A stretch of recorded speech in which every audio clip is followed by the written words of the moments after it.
I've mentioned many times before that you should have a very expansive media and news diet, and certainly one of the places that I hope you're occasionally checking out is Outlier Media when it comes to news in Detroit. Aaron Mondry is a reporter for Outlier, and Aaron, it feels almost like you're a little bit alone in covering the problems at the Detroit Housing Commission, but it's a massive issue, terribly important. In fact, I imagine by now when the Housing Commission sees you coming, they turn out the lights and act like no one's home. But let's start with, what is the Detroit Housing Commission supposed to be doing? Sure. So the Housing Commission is meant to provide affordable housing to the neediest people in the city. They have the capacity to do that for about 10,000 households.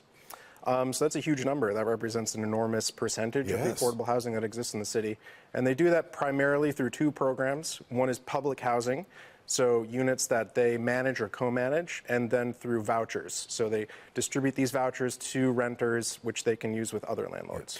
It's hard to describe it as having much success. I mentioned off the top of the program a waiting list that runs into the years. 20% of the units that they have sitting empty. They just got a new leader earlier this year, Sandra Henriquez, who said that we've got to get this cleaned up. Well, she's been around since 2019. Oh, 2019. I'm sorry. It's been. Oh, in fact, it's been over 3 years then. Yeah. Where's the tie-up?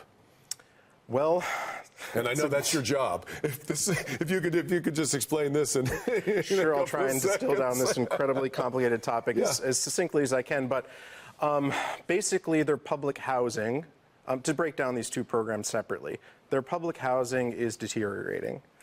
It just doesn't have enough funding, and that's a common problem among these housing authorities. There are other ways they can mitigate this issue, one of which they haven't really taken advantage of.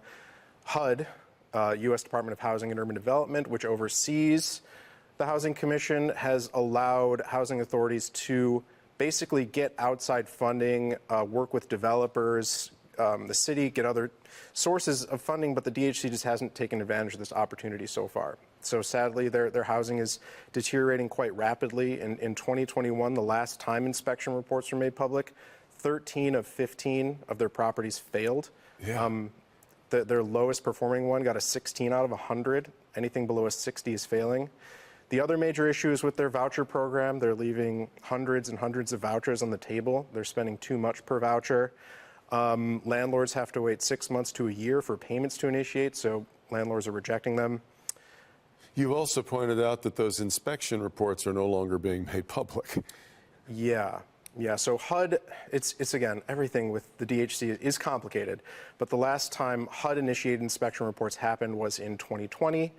There's been delays because of the pandemic and because of instituting these new rules, these new protocols. Yeah.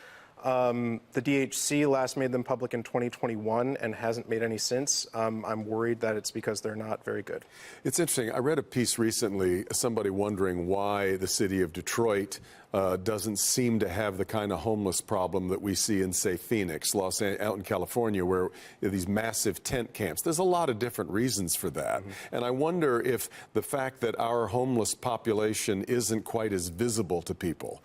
We've got lots of abandoned homes. We've got people squatting. You know, there's lots of different, of course, have terrible winters that also maybe keep people from staying here if they're homeless. But do you suppose that there's a problem here with just the visibility issue of people understanding an urgency about this?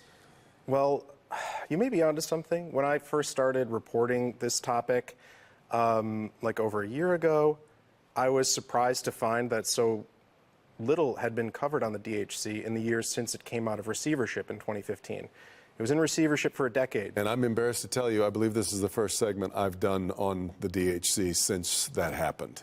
You're exactly right. Yeah, and maybe it is a visibility problem. I think people have extremely low expectation for public housing. You hear the word public housing projects, you think, oh, it's going to be in bad shape. Right. And sadly, it is. It is here in Detroit. And so I hope people here and at the DHC can raise the standard and our expectations for what we expect low-income people can live in, because I think they deserve quality housing just like the rest of us. You can't get the mayor or any city leaders right now to talk about anything without talking about affordable housing. There's a component to that, but this is a different piece of that. I mean, affordable housing versus housing for those, as you said earlier, who are really fighting and struggling with the least of what anybody has. That's true. 80% of the DHC's tenants live below the poverty line. Yeah, There's a lot of seniors and disabled folks as well. Aaron, I really appreciate the update on this, and I will continue to look for your great work on it. Aaron Mondry from Outlier Media. We come back, we'll get you set for Thursday, which for many of us is always the best day of any year in the city of Detroit. This is Flashpoint on Local 4.